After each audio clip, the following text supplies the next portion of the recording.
Wednesday. I just love the way that Zoom literally tells you recording in progress in your ear. That's scary. Yes. But with that being said, we're from Lemay. My name is Melisa Garcia, and I'm joined here today with Grace Coulter, who's one of our regional directors, and Sophia Kim, who's an architectural technologist. We're from the Calgary and Edmonton offices out west. We'll provide some introductions, but in today's presentation, we'll go through who we are, Lemay, our projects, and how we can help you. So thanks for everyone joining us, and I'm sure there will be a few more people that will hop on. So we'll just go ahead and start off with some intros. Sophia, feel free to go first. Sure. So hi, everyone. I'm Sophia. I graduated in 2016 with a diploma in architectural technology from NAIT. NAIT is Edmonton's version of SAIT. So I started working in 2017. I worked for a couple different firms before I landed at Lemay in 2019. And I love every minute of it. I love working for Lemay. I'm also currently obtaining my Bachelor of Interior Design at Yorkville University. So I do online classes. So I feel the students' pains. Totally. Thank you, Sophia. Grace, feel free to go ahead. Hi, everyone. My name is Grace. I am an architect by trade, but as Melissa noted, I'm one of the regional directors for Lemay in Western Canada. I have a passionate interest in early education in the design industry. So I'm really happy to be here and knowledge share anything and field any questions that you guys might have. Perfect. And for those who just maybe have joined in, my name is Melisa Garcia. Again, I've been with the company since 2016. I've been in business, been in multiple different companies, and I landed employment with Toker and Lemay 5 years ago, and I've grown into the talent and culture team where I get to meet and connect with lovely, lovely, talented people as yourselves. And I will say I am also doing school on the side, my HR degree, so I do feel your pain as well, everyone. I know how the studying and working life can be. So without further ado, we'll get started on our presentation. As mentioned, and for those who just joined in, we'll talk about who we are, what we do, and how we can help you as well. So I'm going to start sharing my screen. It looks as though it says host disabled participant screen sharing. So I think we may need to have it enabled.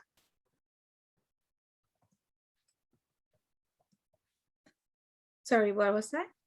It says host disabled participant. Okay, yes.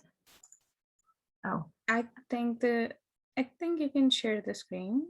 When I click on it, it does say disabled participant screen sharing. Typical technology stuff. Don't worry. Okay, because I only have two options here saying one participant can share at a time and multiple. So I have it selected. I'm not sure if I can. I think we're good now. Whatever you just did was beautiful. Okay. Great. Okay. Share. All right. Can everyone see what's on the screen? Yeah. Okay, awesome. So I'm just going to full screen mode this and start off. So creative thinking, collective value, that is our slogan and what you will see everywhere with Lemay. Our mission is to create better living environments for communities and future generations. Our vision is to be a world reference in integrated design of sustainable living environments. And our promise is to create tangible and sustainable values for our clients, users, and communities. So the way that we got started was way back in 1957. Georges E. Lemay and Claude Leclerc founded Lemay Leclerc Architects in Verdun in Montreal. And these are some retro pictures of what we've done back then. In 1984, Louis Lemay joined, which was Mr. Lemay's son, and he worked for the company. Then in 1987, the torch got passed down to him. Then 2001, from here on in, you will see we're just expanding and expanding. So I'll go through some of our national expansions. We started off with Robert Vachon Design, which is an interior design firm. And that's when we created the whole architecture and interior designers working together. In 2013, we had a regional expansion in Toronto. It's not the office that you see today, but it was where we were able to develop our roots a lot more with Eric Peltier. In 2014, we expanded by acquiring 3 different entities from IBI, which was DAA, CHBA, and M&B.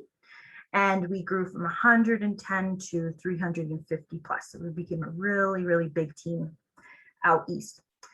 And then we also partnered with Lemay, which is a firm specialized in building structure design. And they're located at the Phoenix, which is the Montreal studio, what we call the office there, sorry. And then in 2015, we said, hey, why not? Like we're east already, we might as well just go down south in the east side. So we expanded outside of Canada into New York. And that was with Andres Escobar, who is very, very, has notable awards and project recognition for hospitality and more. And then Lemay said, you know what, we were going to travel out west. They met our team, where actually Grace, Sophia, and I are from, and that was with Toker Associates. So we became Lemay Toker in 2017. Then in 2018, we ramped up our marketing efforts, our design efforts in Toronto, and we opened up an actual studio that we also designed ourselves, as we've designed many of our other studios as well. And the Toronto team we started to build the team and started to build the studio. Then last year, which was, I'm sure, a very unforgettable year for everyone, we actually had a big brand relaunch. We transferred everything from Lemay Toker to actually Lemay in the West, and we became formally known as one whole company throughout the nation. So today, Lemay is a leader in integrated design of built environments. We are the 3rd largest architectural firm in Canada. And it's interesting because we're not well known outside in different areas, but we have definitely put in a lot of marketing efforts to become known, such as connecting with SAIT and other institutions as well. We're actually the 43rd largest, not the 45th, that was a typo, sorry about that. So we're the 43rd largest overall in the world for 2021. And we have a team close to 450. We're big, we're big across. What I love though is that we have regional offices that are still community tight knit teams. The bigger side is definitely in Montreal. And of course, we have all the different offices across Canada and in New York, and we're active internationally. You know, we have things in the Middle East, we're going through things in Vietnam, we have things in South America as well. So we're definitely out there. Oh, and we have gone too fast. There you go. So some figures that I've already pointed out, I won't repeat, but some other additional information is we have had over 350 design awards and distinctions here and abroad.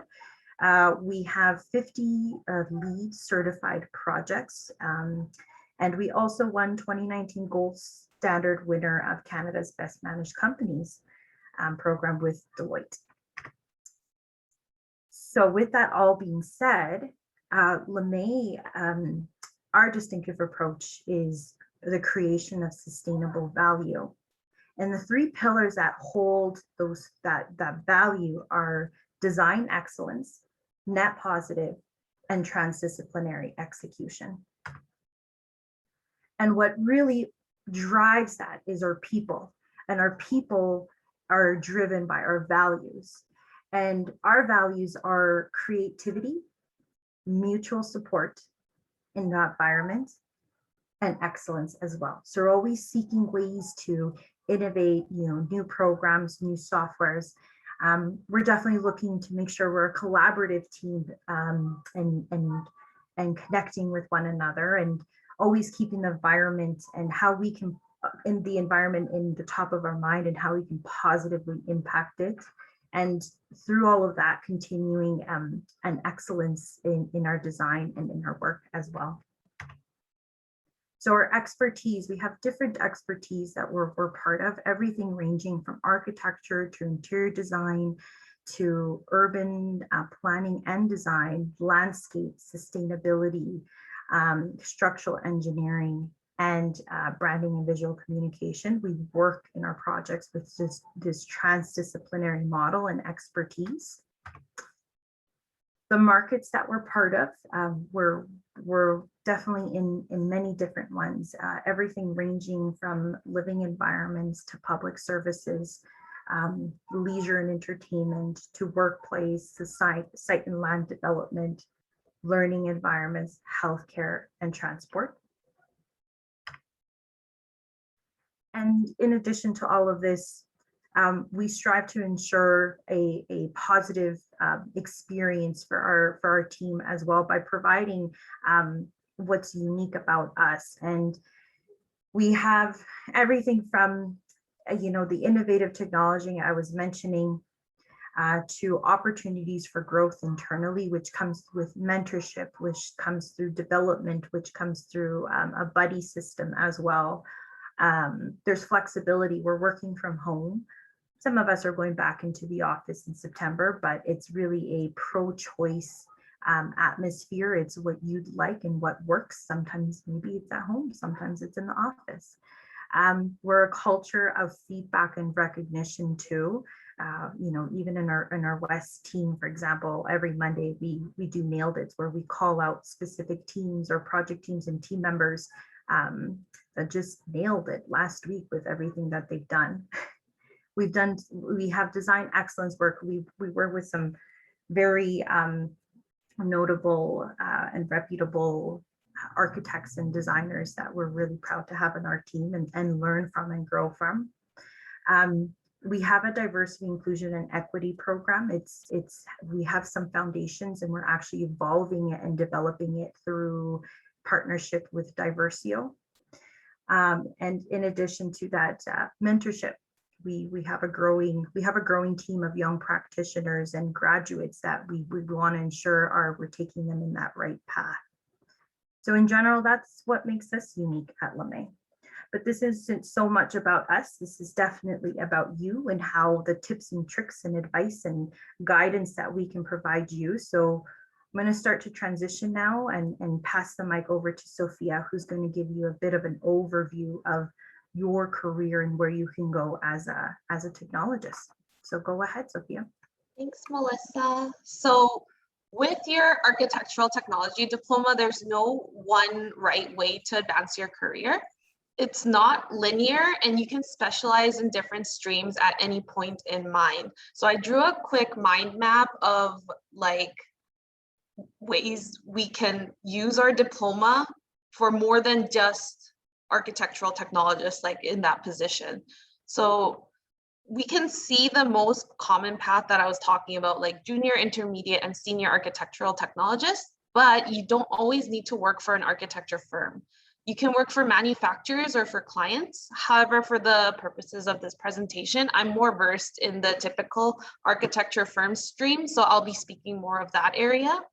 As you evolve as a technologist, there's different specialized positions you can achieve. For example, a visualization specialist will do just that. So visualizations and renderings for a project. For this particular stream, though, it's important to know programs like Enscape, which is a huge visualization program that's in the industry right now.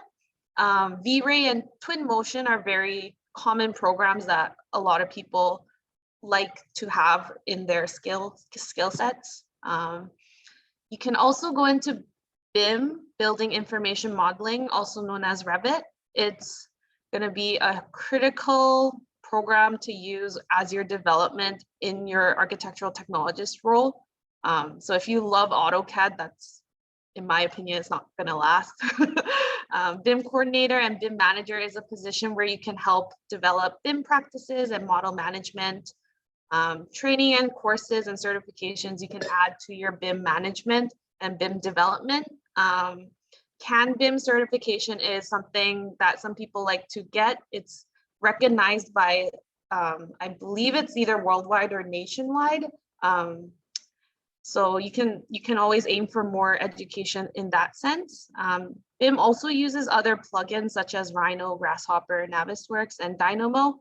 Dynamo is an interesting program because it's kind of like a script that you write. So it provides automation to tasks such as like tagging all the rooms in a project, and say you have like 300 rooms, you can create a script to do things a lot quicker.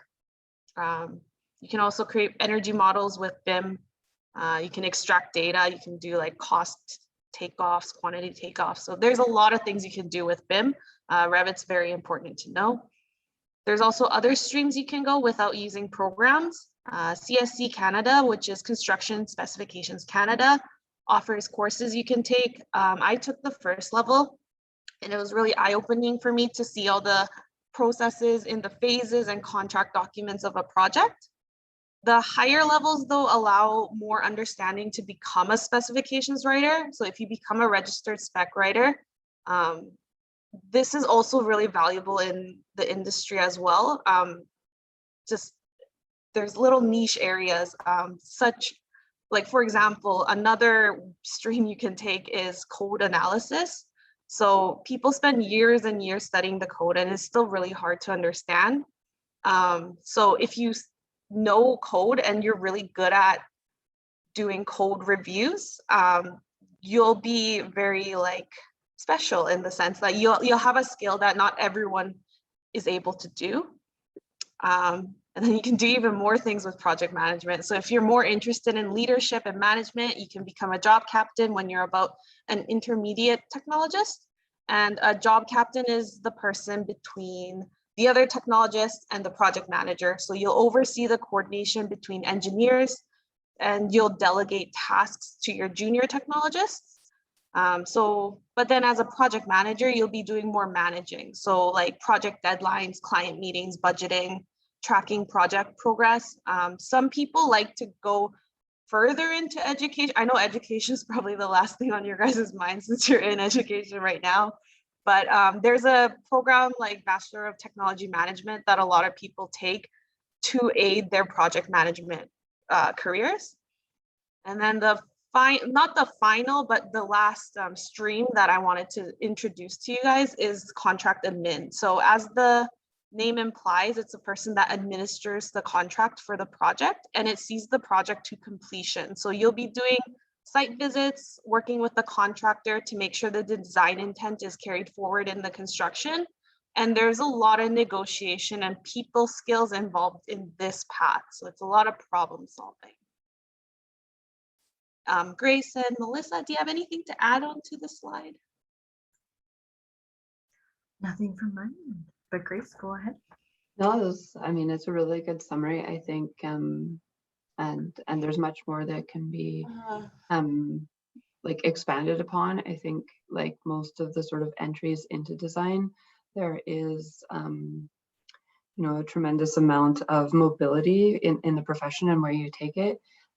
Like just popping to mind right now, we have one of our summer interns who's currently doing his master's in architecture. He began a career in technologists, and we work with a number within Sophia, Melisa, and I's team that we work with, a number of the registered architects or the licensed interior designers entered the field through one way or another, but definitely through the technology and having a degree as a technologist specifically from SAIT.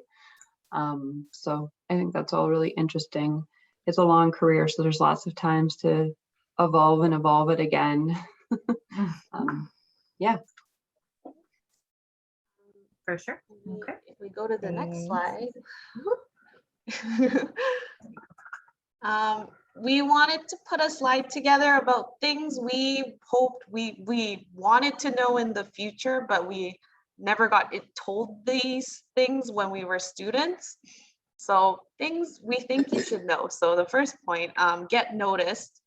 Customize your resume and portfolio. So the one portfolio you make in school isn't really the end all and be all. I recommend making variations of your portfolio depending on the company you're applying for. So if you're more stronger in technical skills and you're applying for a firm that is looking for a technical skill set, shrink down the design portion of your portfolio and vice versa.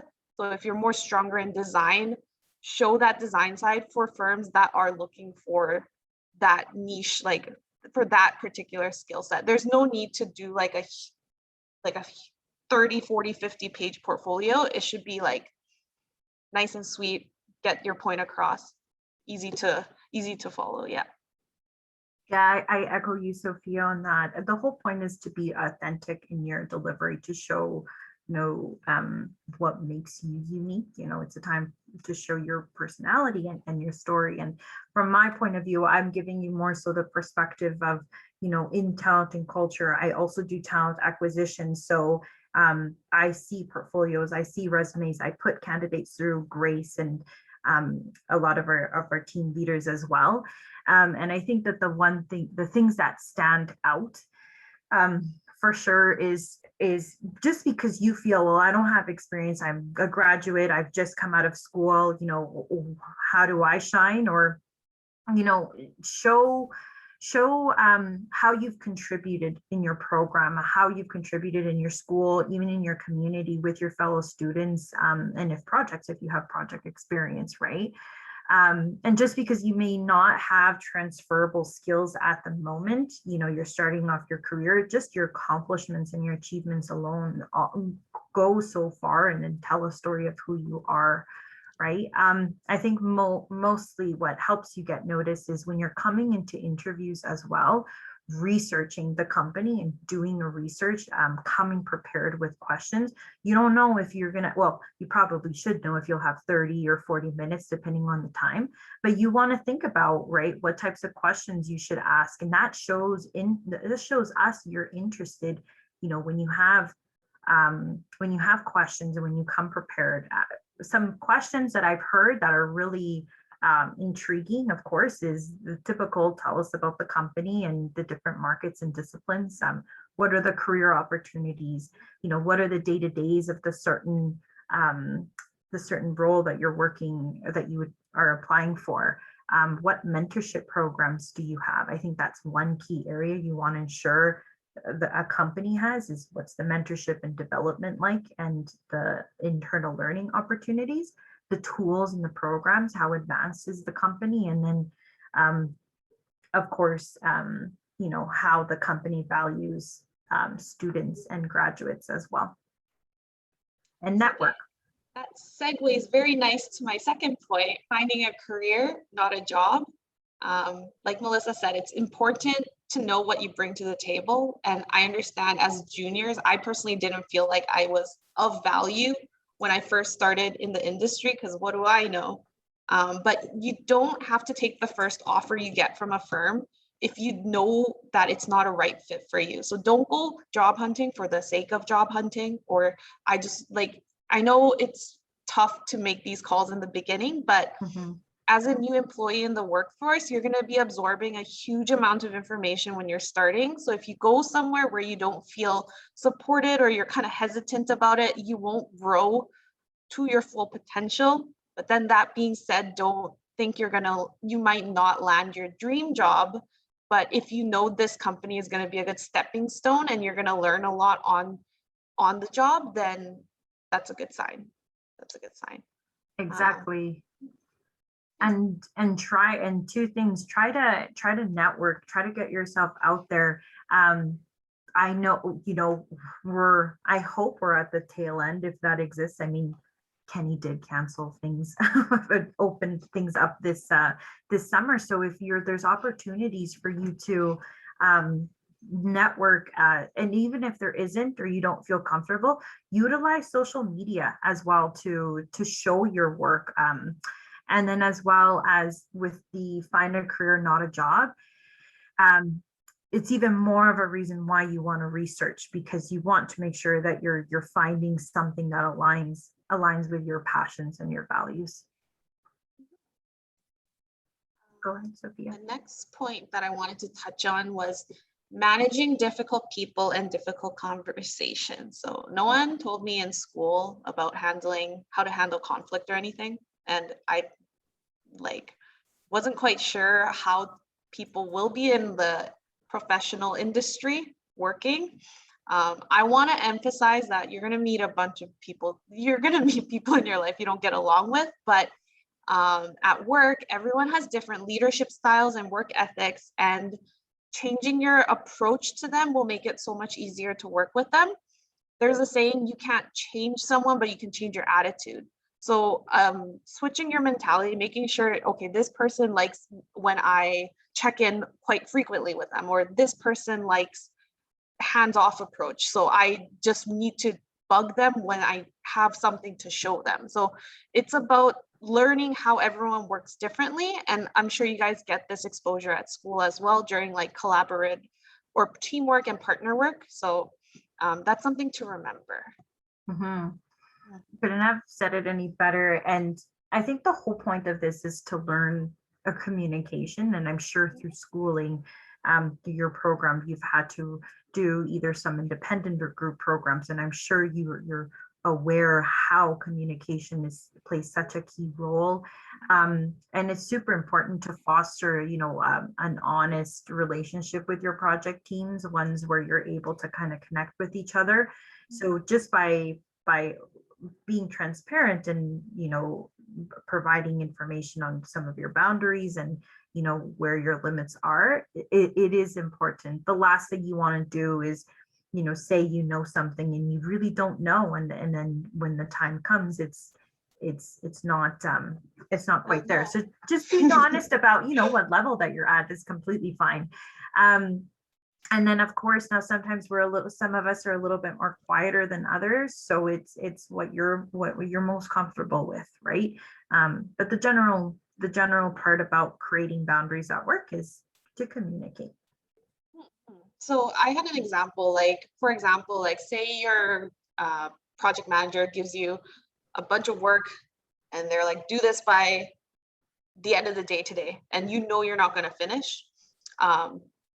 Let them know ahead of time, because they'll find ways to help you meet the deadline instead of drowning in work by yourself and then telling them last minute, hey, I can't finish this. So communication is very, very important. And you have to create boundaries at work to make sure that everyone understands what work you can do versus unrealistic work. Sometimes people like to push a little. It happens. And the other point I wanted to make was getting outside your comfort zone. So if you're super shy, but you want to break out of your shell, be more proactive and take initiative, just start with little things. So say hi to a colleague or engage in small talk so you feel more comfortable to speak in meetings in the future. Ask a question at a presentation, attend lunch and learns like this one. And then if when the company provides you free education, you should always be able to just grab that opportunity. And you'll also network through that way, because then you get to know your peers and the people you're actually working with. Absolutely. This one is a big one. When you engage, it really tells, it really helps. Some of us are quieter, some of us are a lot more extroverts than the introverts, but when you engage, we start to see all the little hidden talents and the gems that you have that maybe not a lot of people know about, right? And you start to build confidence in different areas. And I would suggest try to get involved. You get involved in your community, get involved in the committees that there are in the company that you'd be working for, whether it's a social committee or sustainability committee or design. If there's opportunity to learn, great. I love the social committees because I'm a people person, and that is honestly, sometimes we need to get away from work and just see each other in a different light, and who we are as as people, the human side of things. So, you know, be part of those things to get out of your comfort zone, for sure. And then my last speaking point, and I saved this one for last because it's my like most important point, is it's no matter how small, remember your impact. So as graduates, we feel like we don't have a lot to offer, but I want to tie Lemay's vision from the beginning and like think about the idea that every building we design is purposeful and intentional. We care about what we put in the built environment. We impact communities and users. So in my early days of my career, I thought office designs were very boring, and I got placed on a lot of office designs. And I was like, I want to make an impact. I want to work on hospitals, schools, libraries. And like, I just brushed it off saying I hated offices. But then I thought about it more, and an office is where someone spends a third of their day, 5 times a week. So it's a lot of time for someone to spend of their life. And I thought if someone's gonna do that, then I'm gonna create a space that they want to come into work. Like maybe it's so great they want to work even more, but like you just like every building matters. Like even warehouses, I thought I hated warehouses, and someone told me like if you don't do it, someone else is gonna do it, but with less care. So like even those kinds of boring projects, like if you do it with love, like it's so much nicer, and like you'll remember the impact you're creating despite what kinds of projects that you're working on. And we all start somewhere, right?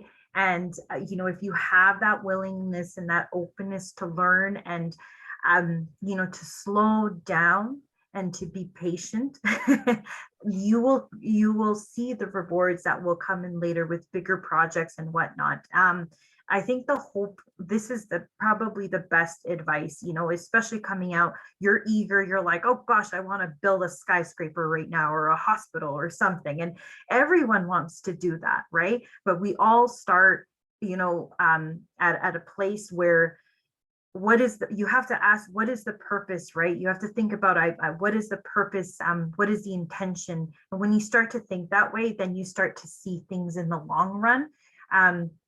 And I think most importantly is when you learn small, you think big.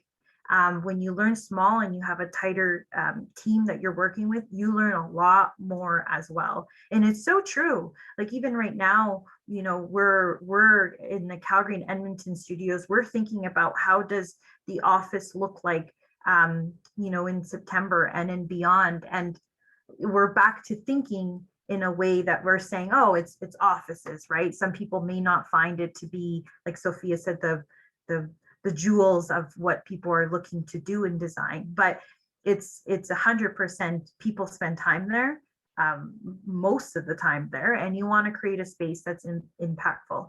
So with that being said, that brings us to actually our next section of our presentation. That's to show some of our cool projects that we've worked on throughout the whole company, and how all those little small impacts and footprints that everybody was involved in became something impactful to communities and environment. So we hope you enjoy it. And Grace, are you there by any chance?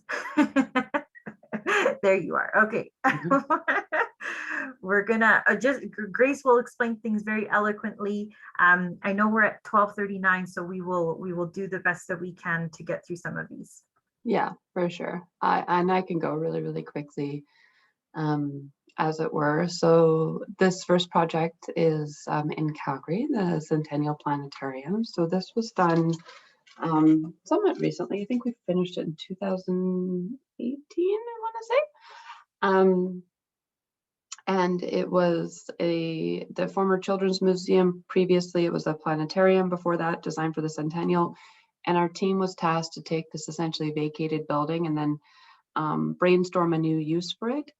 And many, many years later, we now have the city's new contemporary Calgary art space, which is a tenant to the city of Calgary. So this is what we call an adaptive reuse project, restoration project, where you're taking an existing building and doing quite a bit to give it a new lifespan, as it were. So then the next one that we'll look at, this is a very different scale, very different stage. This goes from, you know, taking a really beautiful shell of an old building and trying to figure out what to do with it to reinventing like a community district. So this is a neighborhood called Royalmount in Montreal, and this plan is for those of you like to try and put it and equate it to something in the Calgary context. It'd be similar to, you know, the comprehensiveness of redoing the East Village. It's a significant neighborhood scale redevelopment, multiple towers, retail, mixed use, like just many things, urban planning, landscape intervention. So, and something that will get built out over many years. I don't know why it's not moving. That's okay. It'll kick in for us. There you go. Okay, cool.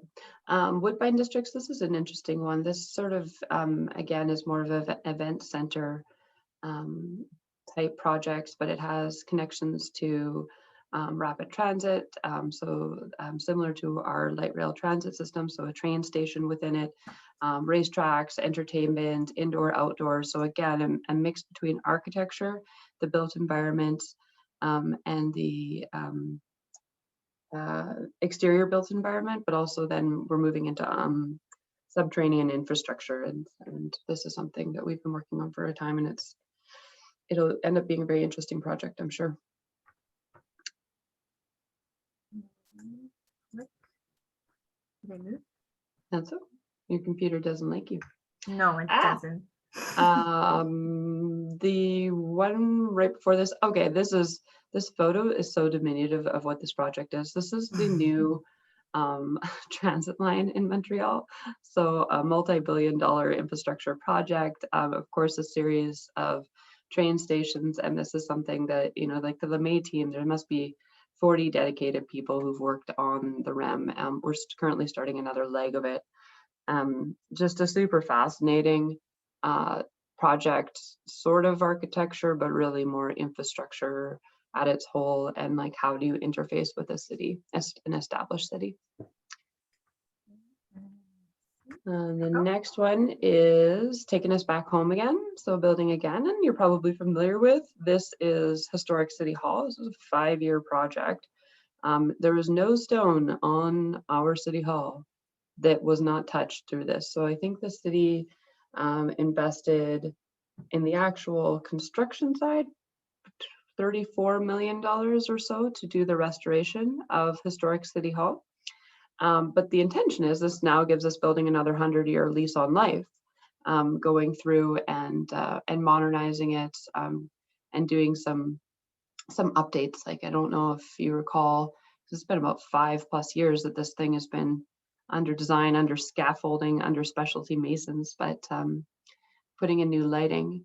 And one really interesting effect of a project like this in a city with a lot of these old sandstone buildings is through this process, we've started to see a new group of masons who apprenticed or trained or were brought in to work on a specialty building like this.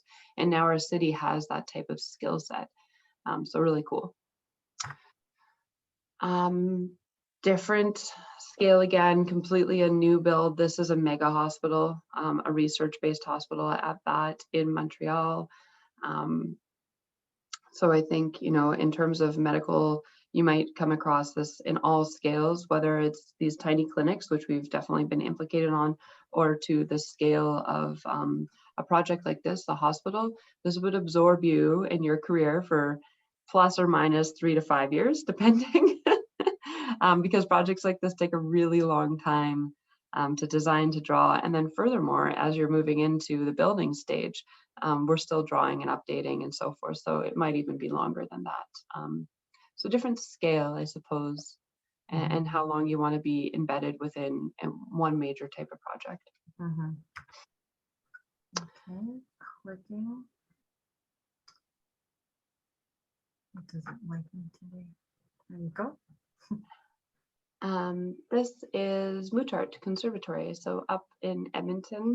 Another interesting project in that this would be an existing facility, and this is what I would call modernization. Is probably the right term for it. So when you have a functioning public space, or any space really, but you're coming in and you're modernizing it, whether that's interventions with lighting, with code updates, with finishes, materiality to make it more durable, functional updates, all of these things. And in this project, there's certainly a lot of that, all of these different elements. I think we even put in some new streams and things within the space, but this would be a modernization project. And there's tons of that. This one we put in because it's significant in terms of, it just won an REIC award. It's a new public space outside of Montreal City Hall, and it is both a park, but there's a portion of it that's actually an overpass, like it's a bridge stretching over. And most importantly, there's a deep collaboration with artists. So the space unto itself, it's representational of the uniqueness of the women of Montreal. And so there's some really interesting monuments and significance through the intervention there. So this is a landscape architecture plus art project.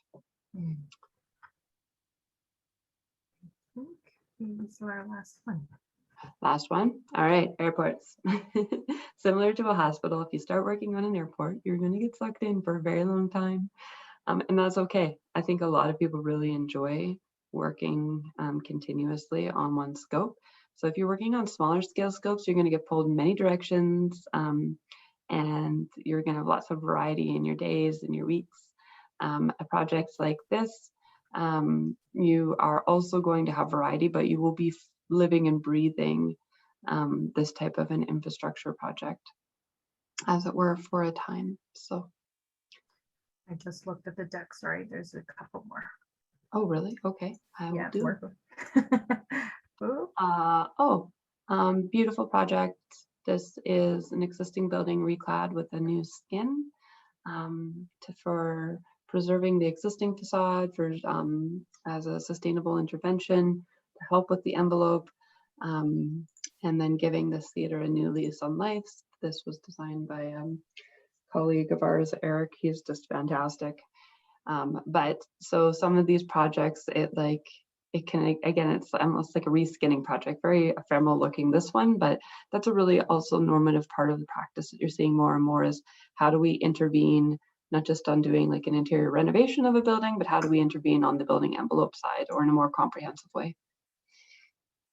And then I think the last one is such a neat project. I love this. Oh no, not, sorry, this is also a neat project.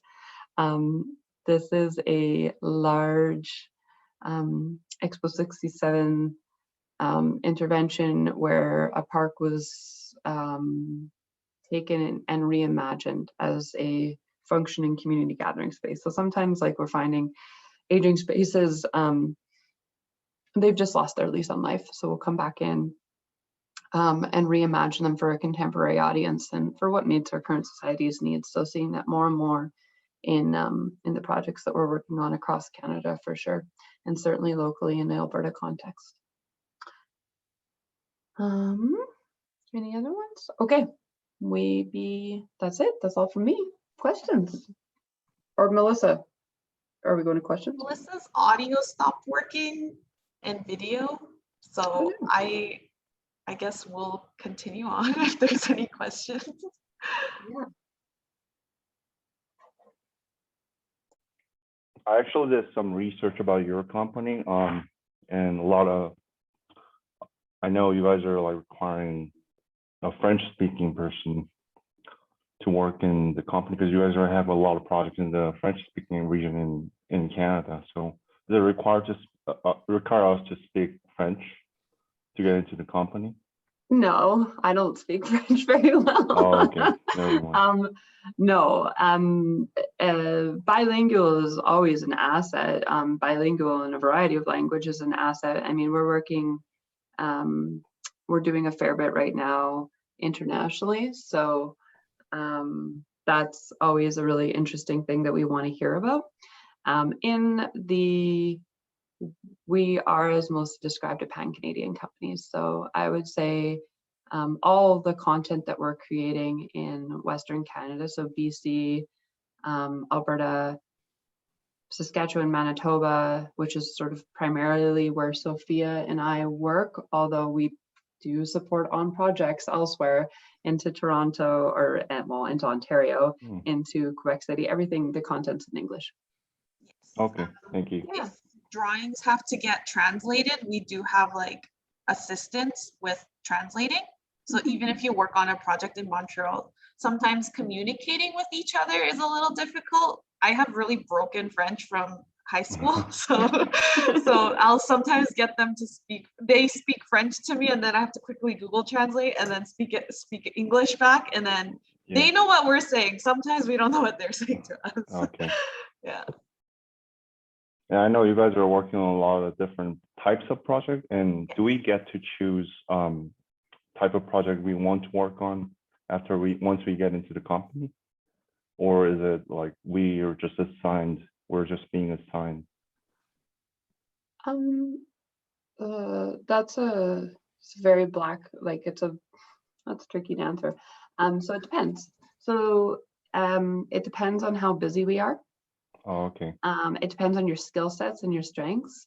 So like any organization you join, you know, there's different project leads, and some folks start to gravitate towards each other. And when people are expressing an interest in a typology, we do 100%. You do better design work, you do better drawings, you do better everything when you're working on things that you enjoy.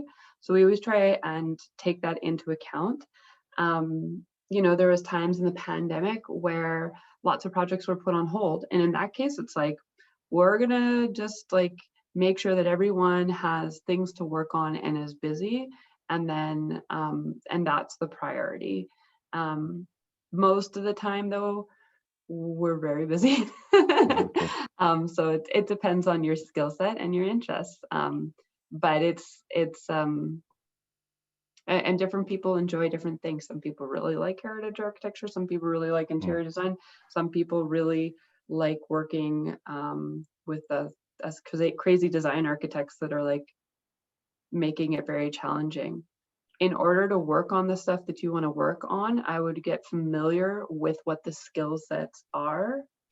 So Sophia will never say this like about herself, but one incredible skill set she has when we're working on a design project, especially on like a national team that's dispersed, she is really comfortable working in Enscape, so real-time rendering, and we can do live design charrettes, not with the client even, but like internally, and we work through, and she'll live model, and we'll be all participating and like using that sort of screened reality to make design decisions in situ. So at the same time, Sophia's amazing at it, like many things. So she can be pulled into lots of directions, and that actually also opens up a lot of the choice from what she wants to do. So okay. Yeah. Great. So nice. But I think the biggest thing when you're first starting out is like, even if you're not placed on a project you're completely in love with, the skills are transferable. So what the things you learn in one project area, it'll take you in different directions. So always keep an open mind, even if you're like, I don't think I'll like, I did warehouses the first time I ever got employed, and they're just big boxes, and I was like, this is so boring. And then I got into it, and the detailing, and every different project has its own challenges, so it gets fun. Like, even if you don't think you'll like it, you might end up liking it. Okay, thank you. I actually have one more question. I had an internship experience from like small residential architecture company, and then I was working on the 5 project at the same time. And how about Lemay? Is like, are you guys working on like multiple projects at the same time, or are you guys just focusing on one project? I just want to, I'm just being curious. I never worked in the like big company before, so. we're working on hundreds of projects at the same time. Okay. And it depends on the scale of the project. So some team members, their roles will be to be like, you're on the airport and you're working on the airport and you're on the airport, and then you have one project. In Western Canada, in the Calgary office and the Edmonton office, we have some like input into some of the mega projects, and we do have some team members that are working on that. But by and large, most of our team is working on multiple projects simultaneously. So I feel like I'm currently working on like 20, but I have a different role. Sophia, how many are you working on right now? Well, currently today I'm on 3 different projects. So I have 3 Revit models open as we're talking right now, but depending on the scale of it, sometimes bigger projects will have a set team being like, we just want this person to work on this for X amount of time. But sometimes you'll get a bunch of small projects, which I like doing because it's like, you get to touch a bunch of stuff and different tasks. Because the bigger projects, sometimes you'll be making rooms for 2 weeks or something, but like smaller projects, you'll be done tasks within a day. So you get more exposure to the different things you have to do to get a set ready. Yeah. Thank you. Can I ask Sophia, when you're talking about that, what's the average time frame spent on one project? It sounds like your project range is so diverse, but Oh is yeah. it, a couple months, a couple years, easily 5+ years? I think it depends. Like the fastest I've ever done a drawing set for contract documents, I think was like 2 weeks or 1 week, where we had to just bang out a full drawing set for permitting. But sometimes projects can go like, I've worked on a project that was like 2, 3, 4 years old, and it was still designing, so it's like, depending on how small the project is, it'll go really quickly, or depending how complicated it is, it can vary from like Grace can say, like it can vary from weeks to like months to years. Yeah, I would say like a normative architecture new build project, like of the size that we're talking of, so somewhere in the 20 to 40 million dollar range, it's going to take 1.5 years to design typically. So, but that's not full-time work. Into itself, a project of that scale, it sounds really big, but there's stops, there's waxes and wanes. When the client stops and reviews something for 2 or 3 weeks, you need to be able to shift and work on something differently. There's so many stops and holds and permits and things in the design process. So you will learn the multitasking skill set required of this industry, because no matter whether you're going into residential, a small practice, a large practice, there's always going to be that shuffling skill set that's needed. So.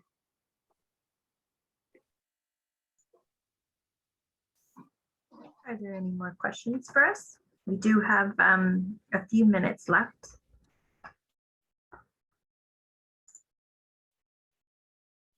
How many residential projects are you guys have right now? Do you guys have right now? In Western Canada, not many. We have one residential tower starting up in Edmonton, but by and large, we're more. By and large, we're more focused on municipal type buildings or governmental telecommunications buildings, corporate spaces, and so forth. I don't know how many are ongoing across the corporation. I would say we have one mega mid to low rise development, which has a few hundred timber frame units going up in Ontario that I'm aware of, but everything else is towers, like residential towers. And again, that's mostly around Ontario and Montreal right now, where where there's still that accelerated growth. We do not do any single detached dwellings. A lot of the team does it in their spare time for fun on their own projects or like for a friend, but we don't practice that as a service offering as a company.